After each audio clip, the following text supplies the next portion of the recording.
Hi everyone. Today we're going to be doing a little conversation with Dr. Smith from the Rexdale Community Health Centre. Some of you have submitted questions that he'll be answering, but I'm going to let him also introduce himself. Good morning. So my name is Dr. Miles Smith. I'm a family doctor at the Rexdale Community Health Centre. I grew up here in the 6 before we started calling it the 6 and moved to Hamilton for my undergrad, flew out to Calgary for medical school, hiked a few mountains, came back to Hamilton, then back to Toronto. So it's a big circle back to basically doing my dream job, which is helping people in the community as a family doctor. Awesome. So we'll start with some questions. So the first question is there a cure? And if there is, why is it taking so long? And this is regarding COVID. Okay, that's a great question. A lot of people are grappling with that question. How can we stop people from being sick, or how to stop people from getting COVID? A virus is really tricky to try to cure, because by the time that we have enough of the virus to make us sick, the virus has been replicating in the body. And then now the body says, oh, we should stop this. We should gobble up and destroy all these virus particles, and then you have your immune response, which tells us we're sick. So that's your fever, your runny nose, your coughing, your sore throat, and so on. So there's been a lot of questions about how we can sort of cure COVID. A lot of it seems to be more that we help the immune system support itself, so that if someone's having a lot of fever and they're having trouble, or they're really, really sick and have trouble breathing, we might use a machine to breathe for them called a ventilator. There's some research in terms of using antiviral medications which stop that replication from happening. That's an area of research we use for things like HIV, or some cases can use it for influenza. But when someone, for example, has HIV, we know that they have that virus and it's in their system, and we're using it for the long term. When we use antivirals for something like influenza, we don't find it's very helpful, because we don't know that someone has influenza unless they've been sick, or in the case of someone who's in an older age home or long-term care home where there's an influenza outbreak, they might start giving that to patients at a time. Like everybody, all the people in the long-term care center gets the influenza antiviral. But we definitely can't be giving COVID antiviral medications to everybody. So we start looking instead at preventing, which is where the hand hygiene comes into play. If it's appropriate to wear a mask, that can be a follow-up question I'm sure we'll ask about. Preventing yourself from getting COVID is probably the best thing we can do to make sure that you don't get sick and the people around you don't get sick. Awesome. Good to know.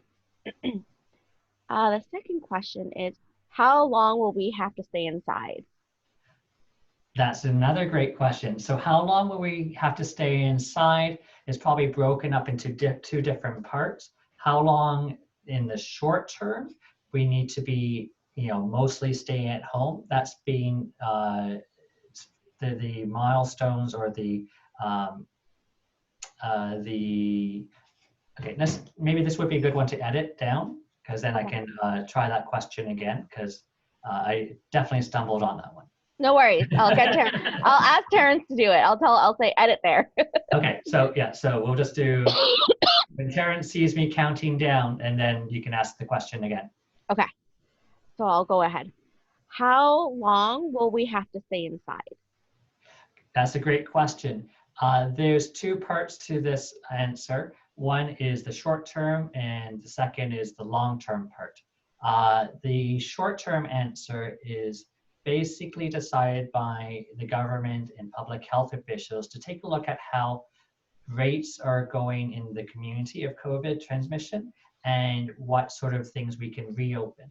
Okay, so in the short term, we had done all this self-isolating and physical distancing so that we didn't get a big wave of people getting sick all at once. So when we reopen things, we're trying to, have a return to some of our usual life things, whether it's being able to go outside for exercise, being able to, maybe go to a restaurant, but everything's separated a bit more. So rather than going to a full restaurant, we're going to a half-empty restaurant. So those type of things in the short term are being decided by public health. In terms of the big picture, in terms of how things would be back to quote unquote normal, I would probably imagine we'd want to have a vaccine, which is a injection of probably is going to be little particles of the COVID virus, so that the body can detect them when if you get exposed to the virus and fight against it much faster than you would otherwise to try to make sure you don't get sick. So like I said, short term, we're following public health recommendations. It depends on how we're trending and doing as a province, or might even be down to a city or part of a city, depending on how small scale they get. And the long-term picture is depending on when we have something that can really make it much more safer for us. One of the things I always think we might be learning from this is how important it is to be doing the hand hygiene, and if we're sick, being aware of when we're sick and making sure we don't get other people sick. So that might be a big picture thing that we get out of this. Oh, good to know. The third question is how long will COVID last? How long will COVID last is a great question that I don't have a definitive answer, but from a best guess point of view is that we want to have a vaccine to help reduce the chance of people getting sick in the first place. So estimates I've heard from World Health Organization and other international organizations is that we're hoping to have one by 2021. And then you have to, of course, get that out to everyone in the world, probably starting with higher risk populations, so older peoples, people who are sick or might have health conditions would be getting the first priority. And then making sure that enough people get that so that they're protected. The other question is like how good that protection is going to be. We just need data and information. So I wouldn't be surprised if we're still dealing with this into 2022. I'm hoping things will look much better by that point. But this could be you got to think in the long term, how we can keep everyone safe and protected. Awesome. So is it still safe to go outside for walks? Okay, so that's all about context, right? So if you're walking by someone very quickly, you're probably not spending a lot of time in front of them, or if you're walking by, you're maybe having a bit of a gap, you're probably not going to get sick from them.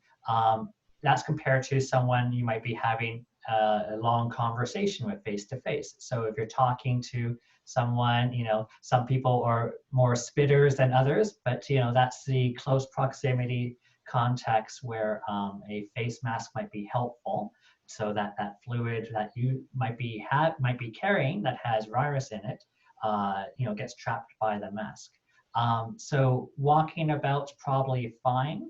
I would probably avoid crowds because that would be a context where people are in close proximity.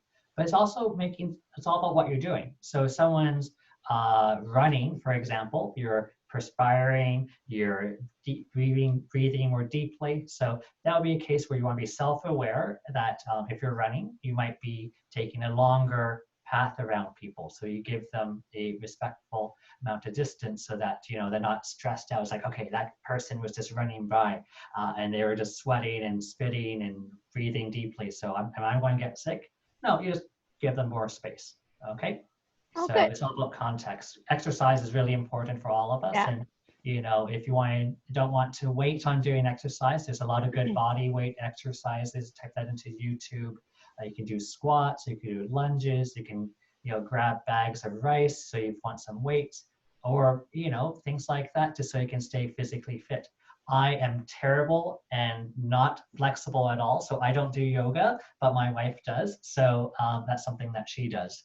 And maybe I should get more flexible and join her sometime. So really important to stay active. So I'm really happy to hear that question. People are thinking about staying active. Yeah, because people I think are looking also for some fresh air. Yeah, that's a good point too. You can't get necessarily the same fresh air inside your house, but going out to the balcony or going out to your backyard or even the front lawn, that can be good to get some fresh air now that it's getting warm and beautiful out. Yes.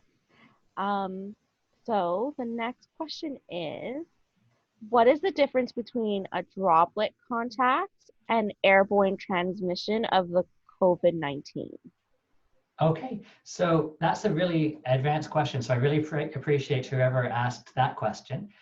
They're almost like subtypes of each other. So we got to think about why and how viruses get spread. It's from secretions in this case. So whether it's usually spit when we're talking or sneezing or coughing, and that gets the virus particles in it out of our body and into the world. Certain viruses are more susceptible to drying out or not surviving in the environment, and COVID-19 is one of them.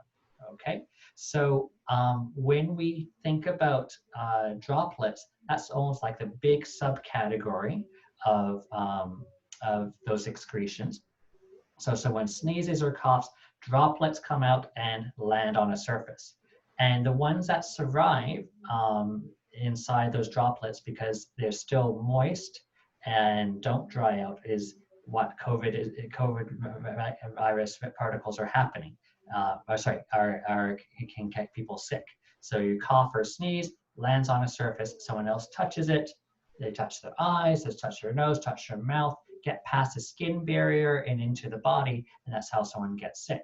That's compared to some types of viruses or other illnesses that are considered airborne, like chickenpox or measles, because those viruses actually can survive a little bit better of drying out, okay? Because they can stay in the air because they're in smaller particles or it can float in the air still, and they can survive floating in the air, and because they're just a little bit tougher, okay? They don't dry out, and they're not as susceptible to drying out and getting destroyed and floating. They can float in the air for a while. So again, COVID-19, not a good survivor, so it has to be in a little bit of moisture, a little bit of snot or mucus or phlegm or spit, and so it can survive in a droplet form. But if it's in the air and it's light enough to stay in the air, it dries out and doesn't survive particularly well. Whereas a airborne illness is one that can survive floating in the air and don't get weighed down by a droplet of spit or sputum. Okay? That was a really good question. Yeah, no, I thought it was actually a really advanced question. So it was got from a grade 10 student too. Oh, and smart cookies then. That's really that's really cool. So the sixth question is it effective to use a homemade mask like a scarf?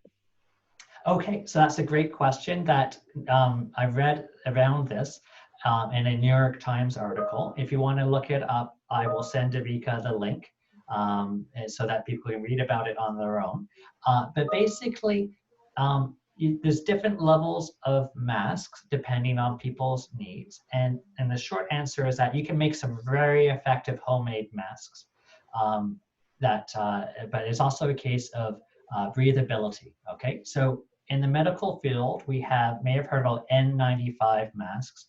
Those are medical grade ones that are fitted to the person's face in terms of, we get testing, we have actually a fume hood on, and you have the mask on, and there's a really stinky solution that you put into the mask, and if the fume gets past the barrier of the mask, it's a bad fit.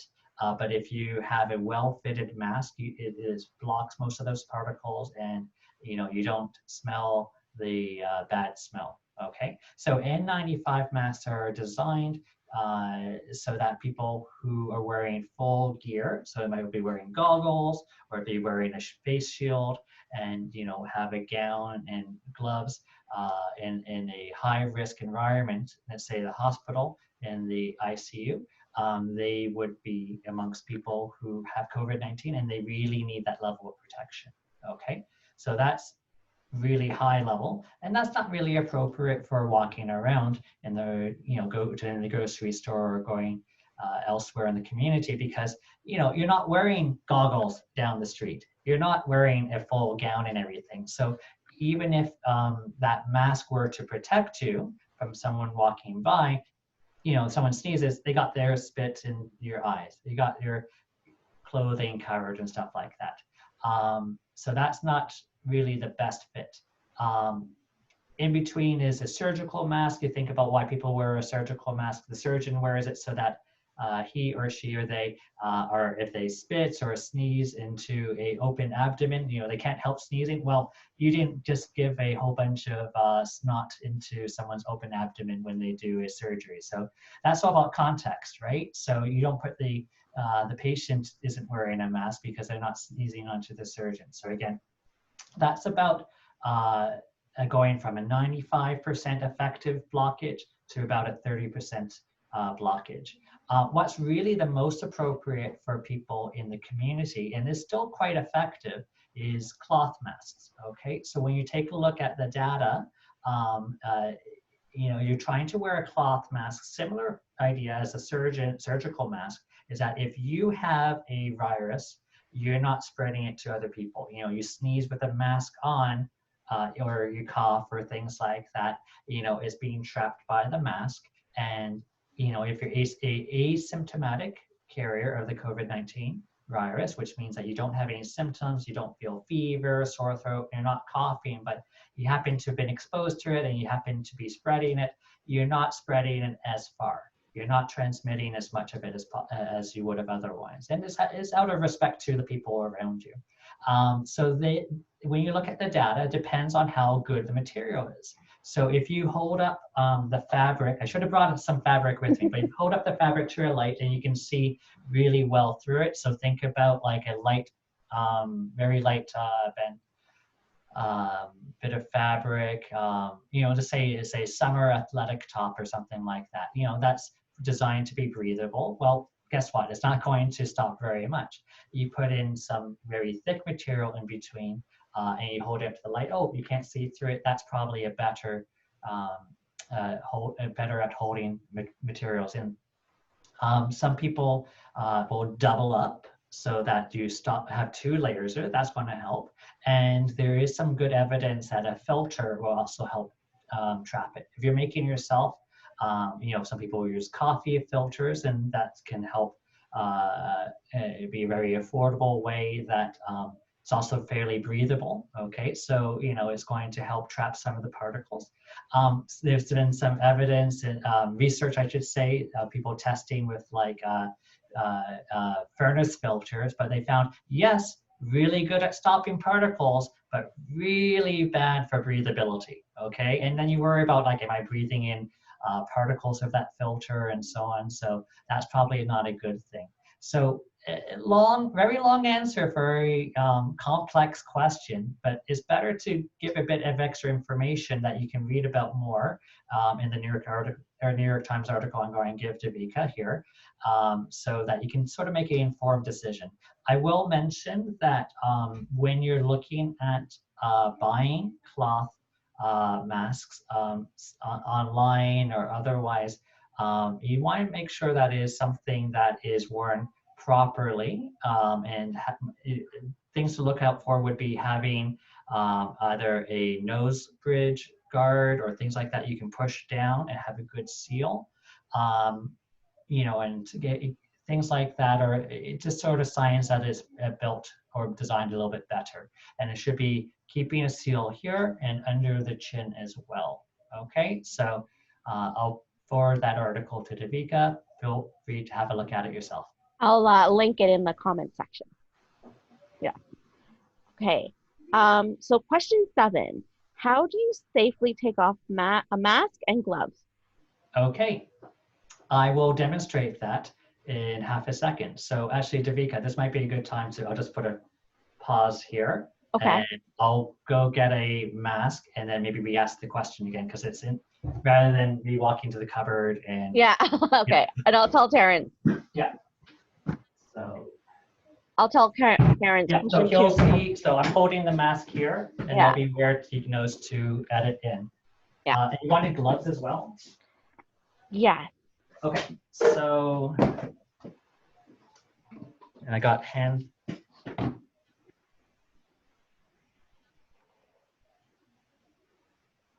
Okay, so just thinking it through.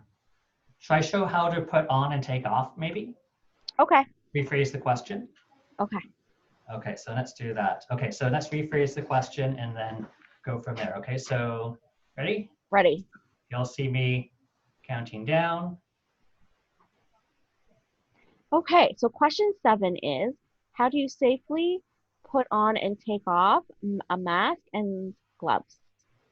Okay, so first things first, you want to make sure that your hands are nice and clean because that's what's going to be handling all the material. So you get some hand sanitizer.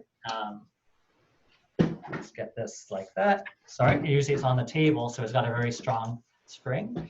So you're going to wash your hands, get in between, behind, and you're air drying them because I'm telling you from experience, putting on gloves when your hands are wet is usually not very successful. Okay, so we're thinking about putting things on in the order to, in an order that, again, tries to keep germs or things on or off of your body as best as possible. So you put on your mask, you find where the wire is, color side is on the outside, goes on,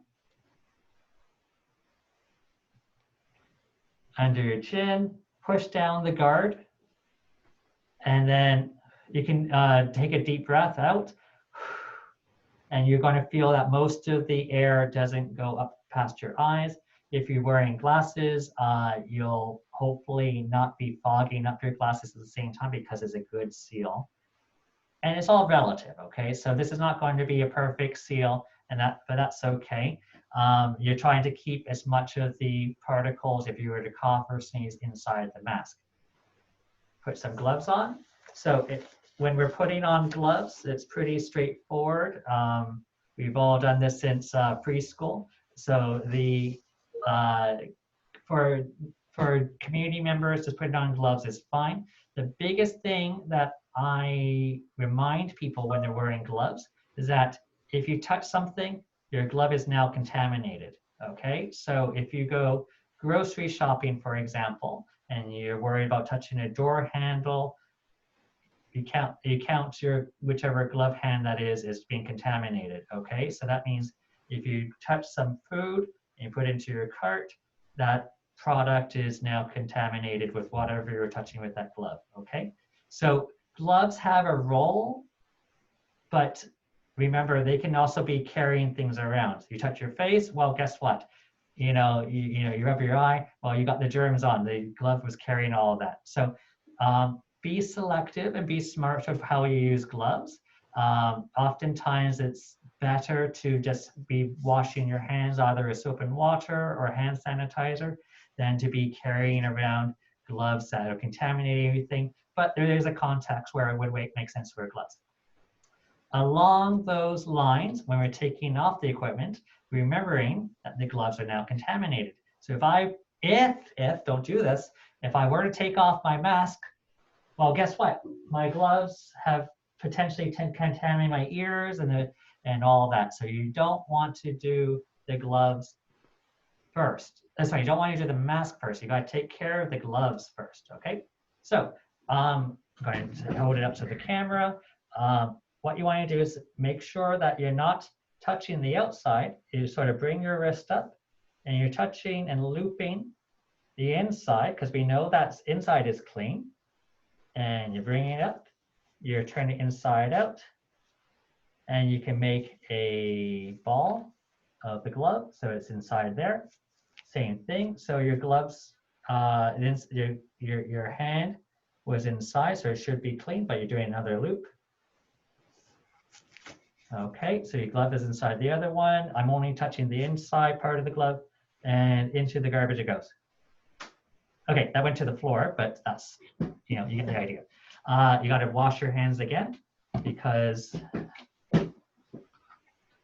it may have been some accidental transmission. Maybe it wasn't a perfect seal. Who knows? But you're washing your hands again. And now that you have clean hands, you let it air dry. Air dry. You just get the loop there, and another loop there, and then you're letting it come down away from your body. Okay. Again, think about the outside of your mask being contaminated, so you don't want to touch the outside of the mask. And you're using the loops because they're further. You can basically get them off of your face more easily with your clean hands. That's better than trying to grab the mask itself, get the loops itself, because it's, and then off they go. Okay, there's some really good videos online that you can look at this some more if you forget the steps. And again, number one thing is thinking about why we make do an action. We're trying to avoid contaminating ourselves. Perfect. Awesome demo.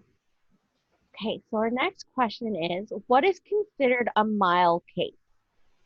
Okay, so a mild case is probably when you don't have many symptoms, or if any symptoms, you have any symptoms at all. So we know we have some people who are asymptomatic carriers, so they have the virus and they can spread the virus, but their immune system has relatively stayed quiet, so they're not having any fever, not having any cough, no sore throat. And then there's a whole spectrum all the way to someone needing to have intensive care intervention to make sure that they have as much support as they can for the body to handle the infection. The list of symptoms is always being updated as we learn more about this virus.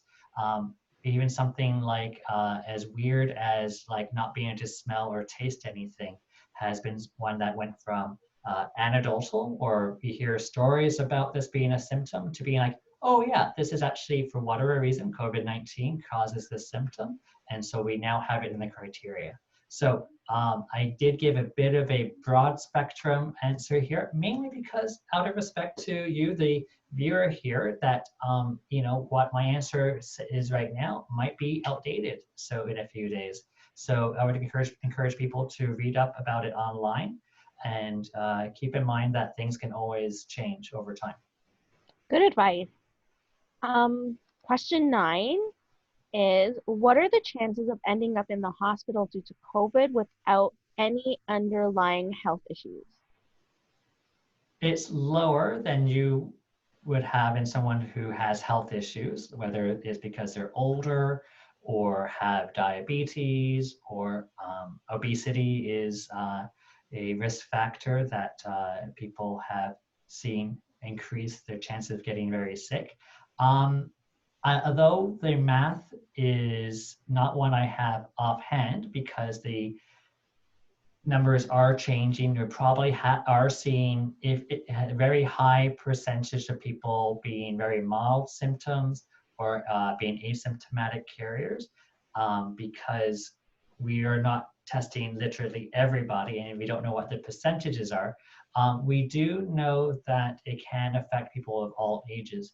Unfortunately, there have been some children who have died. We know that there are teenagers who have been very unwell and gotten sick. So the big thing is trying to be rational about this. Right? We don't want you to be afraid that we get sick and you're doom and gloom and that's it for you. But at the same time, it's also trying to avoid being too flippant or too light about it, because it is something that is something that's very serious for some people. The one thing you would want to keep in mind is thinking about how it would be if you were to get sick, or if your demographic would be one that was very vulnerable or could get very sick with it. So there is the influenza outbreak of 1918, where a lot of people who were teenagers in their 20s and in their 30s got very, very sick and died. We're talking millions of people getting sick and millions of people dying. And those were the people who were very young and who were otherwise healthy, because the older people at that time had been exposed to a influenza during their childhoods that gave them some extra protection when this influenza outbreak of 1918 came around. So so as you can imagine, young people at the time saw everyone else getting very sick around them. A third of the world actually got this virus, and millions of people died. And so people were scared. And it's like, oh, I'm in my 20s. I just came back from World War I. No big deal. I'm strong. I'm powerful. Whatever. And then they died. So you think about how scared they would have been, and you put yourself into their shoes and thinking, okay, that's really scary if it was happening to me. How would the people around me who are older, who are sick, who might have pre-existing health conditions feel? And the truth is, they're probably very worried. I've talked to a lot of people about it who are in those categories, and they are really concerned and very scared and worried. And that's why actually I really appreciate the people viewing this video are so interested in learning about it and trying to put themselves into those shoes of like, how can I protect myself? Because chances are, you probably would be okay, but also think about how other people around you would be affected if they were to get sick. So that's a great question. It's really important. Okay, so question 10 for COVID is, what is a less invasive test for COVID-19? The nose and throat test make me anxious. Unfortunately, that's the test that we have right now to find out if somebody has a active infection, is because a nose and throat swab is going to pick up the virus particles for where it's easily most accessed.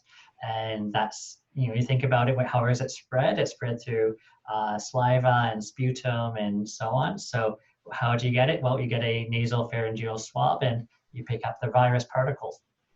That's something that we are using for an active infection.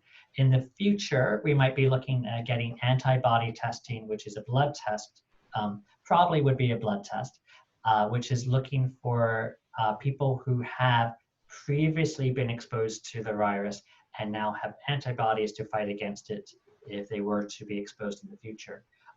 Right now, we don't have a good plan for that. At the moment, as the situation evolves, I would not be surprised if that's something that becomes part of the testing profile in the future. Awesome. So we're done with questions on COVID.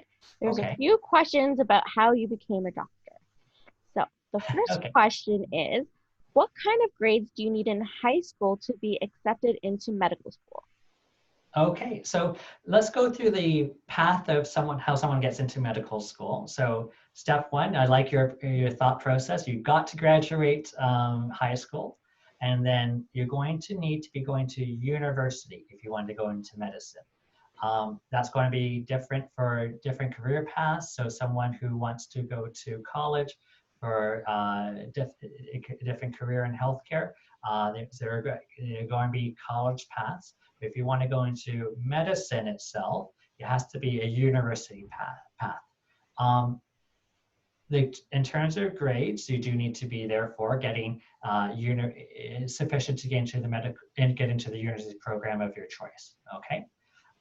For the next step later on into getting into medical school, you have to have done at least a couple of years or several years of university and have gained enough credits to meet the requirements for the medical schools. Generally, you do need to have high grades, but I'm going to tell you right now, and this applies for whatever career goals you have, it is really, really important to not just be the person who has good grades, although very important, and it is an important hurdle to overcome or a threshold to overcome. Everything else that you do in your life reflects on how you grow as a person. So whether it's where you work, how you volunteer, what social activities or events that you might be involved in organizing or being involved in participating in. All those things sort of become a reflection of who you are and how you grow as a person. Because whatever your career is, people are not just looking for the bookworm who has book knowledge and just keeps it up in here and can write it down on a test. You need to be able to transmit information to other people, to communicate with other people. You need to be able somebody who can identify a problem and say, hey, I got a solution, or hey, let's organize something to solve that problem. So things like communication skills, organization skills, leadership skills, those are really important to getting into medical school, and to be honest, into a lot of programs and career tracks as well, okay? And as well as serving you well in the rest of your life, okay? So for me, actually, it's a bit of an unusual story. I wasn't actually thinking of becoming a doctor when I left high school. I thought I was actually going to be a high school teacher. So I did a lot of volunteering in high schools and elementary schools in Hamilton. You know, I did a math program. I did a tutoring program at a youth shelter for people, for teenagers who didn't live at home. You know, got involved with things that way. But as I got exposed to different things in my career and in my university volunteering and colleagues and classes, it's like, okay, you know what, this medicine thing might be a better fit for me. But it was very organic. So that but whatever those skills I get built, volunteering, being involved in university leadership, you know, even just working part-time, you know, it gave me skills that I could apply to different things. And I ended up finding medicine was the best fit for me, but it certainly would have been helpful for me no matter what. That's really good advice, because you need it for majority of the occupations that people are looking at. Yeah, absolutely. How long does it take to be a doctor? Okay, so let's talk through this timeline. So I am old in a way. So I was born in 1984. So back then we had OAC, which was grade 13. Where my birthday is in the year, it happens to be earlier. So I was 19 when I went to university. For many people who are watching this, you'll either be 18 or 17, depending on when your birthday is. But for me, I was 19, okay? I went to undergrad for 4 years. Some people can get in after 2 years or 3 years, but they're a very low percentage of people. Most people will complete their undergraduate degree, which is often 4 years. So I went from 19 to 23 before I had a chance to really be applying for it and have a reasonable chance. I did not get in the first time. That's very, very common. For people who do get in, usually it takes on average 2.5 years to apply and get in.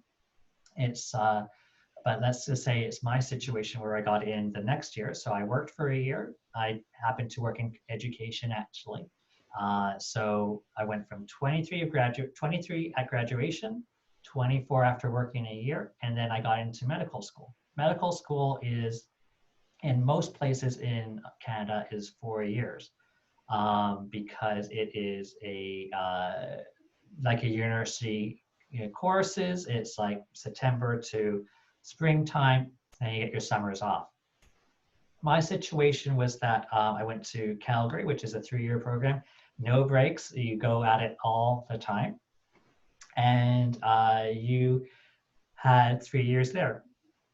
So was it an accelerated class or course? It's basically working the whole time. Okay, so I need to pause here to drink some water. Can you? No, yeah, go ahead. I don't have COVID, I just need to be drinking.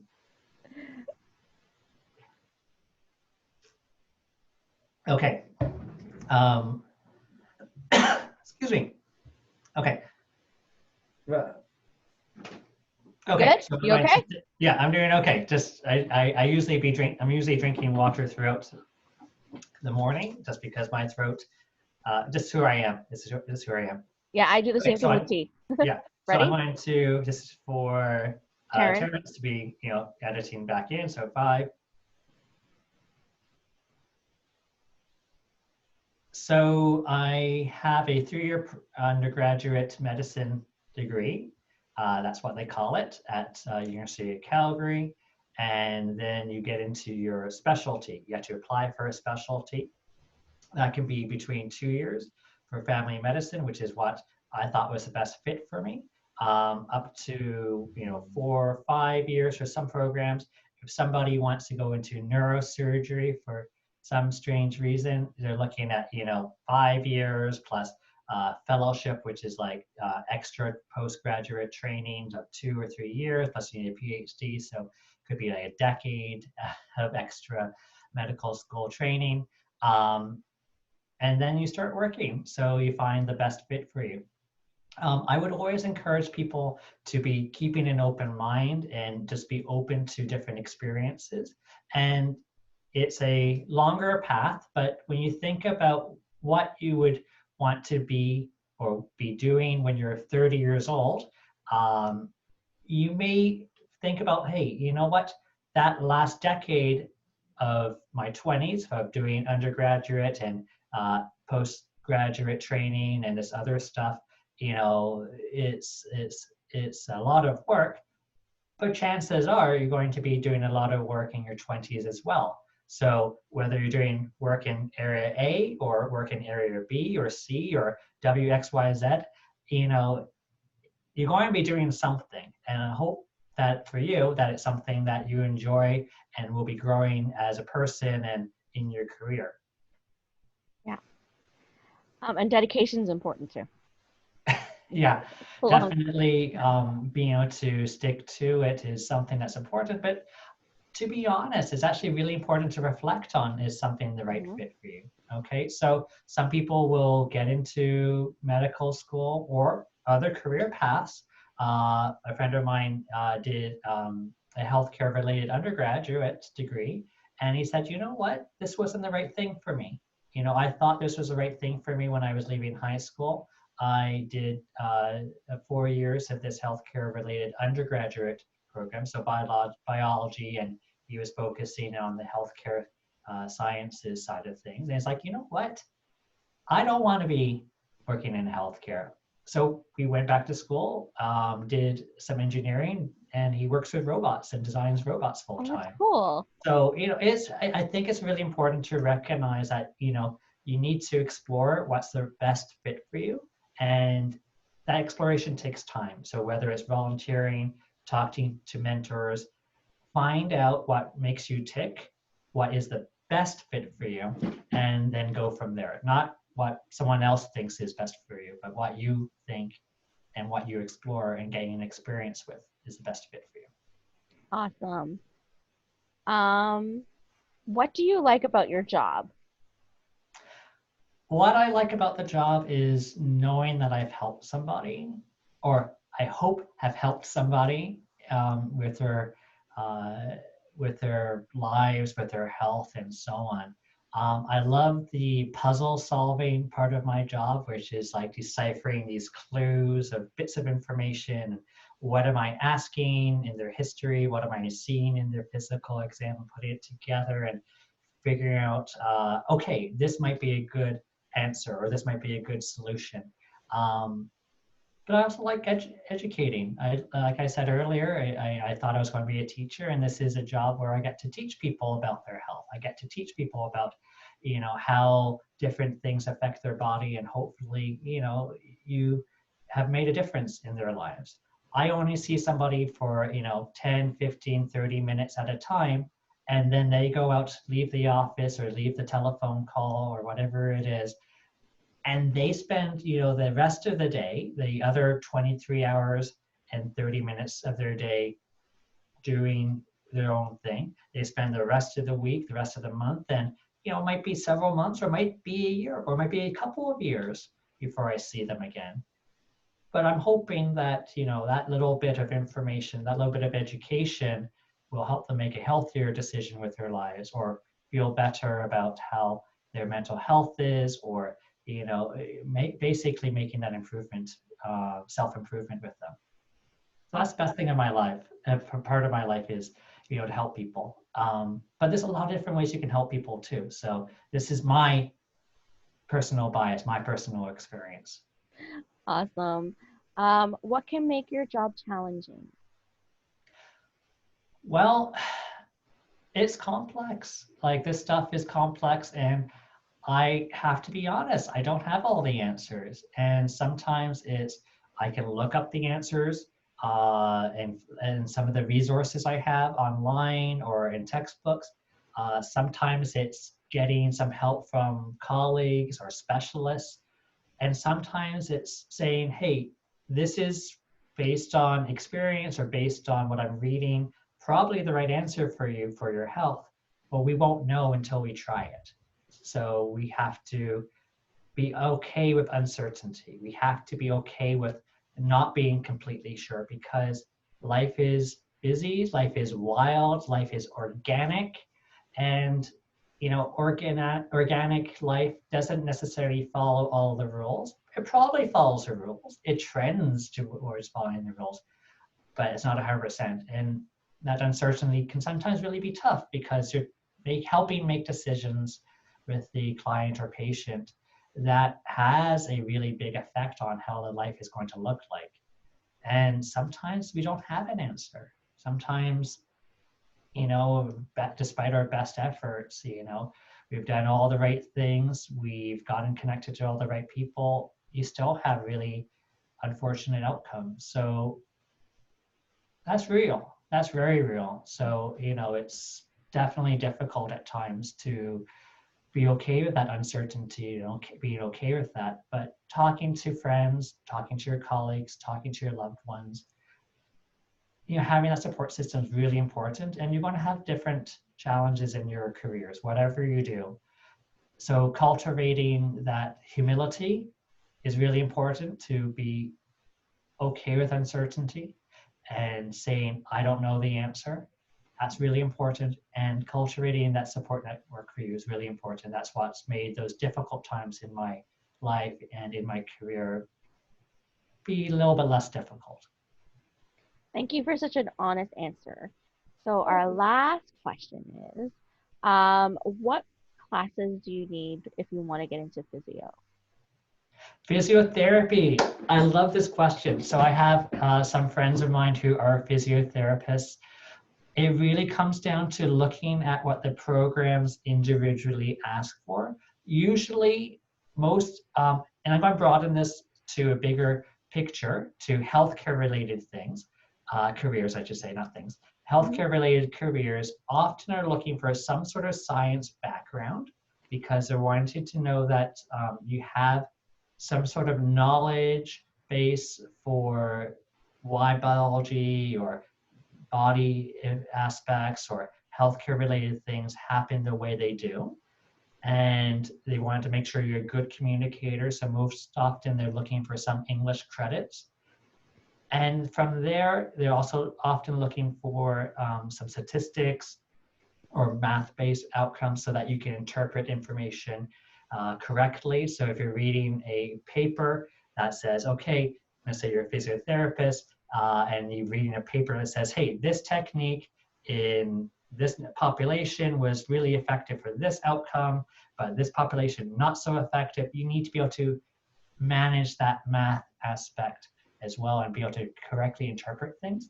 But you also can have a very diverse background. And this is not just for physiotherapy or not just for medicine, but you can have a background that incorporates the sciences. That's great. You can have a background that incorporates the arts and have taken sciences on the side. That's great.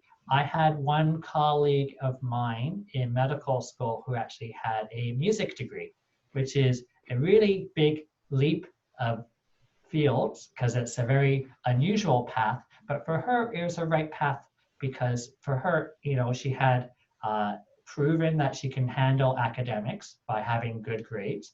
And she had taken the prerequisites for her medical degree to show that she can at least do the essential parts of what it is to become a doctor in this case.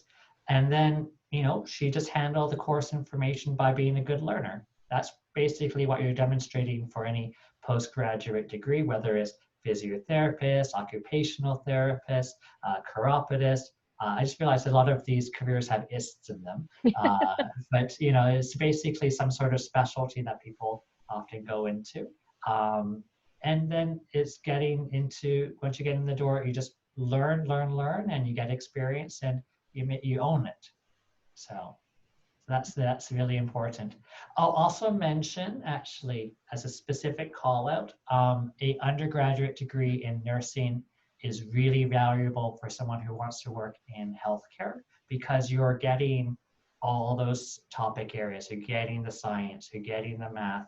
And one nice thing about nursing is that as a registered nurse, you're in a career that gets you working with people in a healthcare field, and there's a lot of demand for nurses, a lot of job career opportunities. So if healthcare is a really good field for you, you think in terms of what's the best fit for you, you can go into nursing, you can get that career, and if you want to go for that specialty, whether it's a postgraduate program, you can go into medicine. I had medicine colleagues who were nurses beforehand. You can go into physiotherapy, occupational therapy. You have all those prerequisites.